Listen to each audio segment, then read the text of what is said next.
The mycotoxin chapter in the book looks incredibly complex, and I'm wondering if the treatment for mold and mercury is really that complicated with LDN.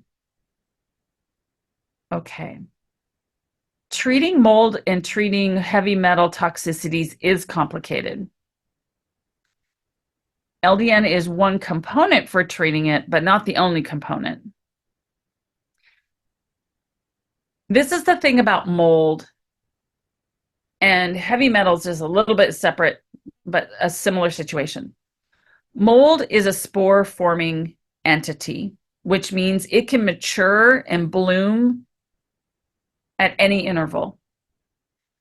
Different mold species, different mold phylum will have a life cycle that's different from others, and environmental conditions will determine what that life cycle can be. And what I mean by that is that if the spore is small and then it starts to grow and bloom and then pop open and release more spores, that could be anywhere from a few days to months, if not years. Mold likes to hide in little crevices, and those crevices aren't necessarily very vascular. So when we use medications, we have to use them in multiple routes. So when we're dealing with mold toxicity, number one, it's really hard to identify exactly what the single issue is. There are a wide variety of tests, but you've got to find somebody that's really up on identifying that and then treating it. There are a lot of different treatments for mold, and they don't always work for everybody. So again, there's kind of a dart at the dartboard, hit and miss treatment plan for mold. Low dose naltrexone can definitely help with that and has been used because it helps to decrease the inflammation and it helps to modulate the immune system so that we don't have overreactivity of the immune system when we're trying to treat mold.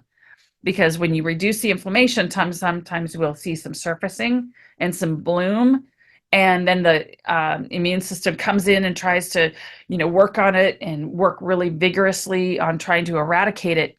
And the use of low dose naltrexone can help the immune system get the job done, but not overreact. Well, the same thing for heavy metals. So heavy metals are treated very differently. Mercury specifically runs and hides.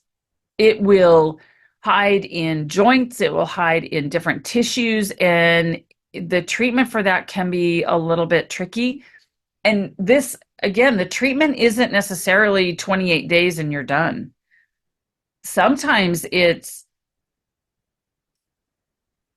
anywhere from 2 to 3 months on, take a break, 2 to 3 months on, take a break, 2 to 3 months on, take a break, that kind of thing. And it may take a year or more to minimize or try to eradicate these infections. So yes, it is incredibly complex. It is, again, very individualized, and I wish you well with that, but that's why it looks the way it does. LDN has definitely been a good player with all of that as well.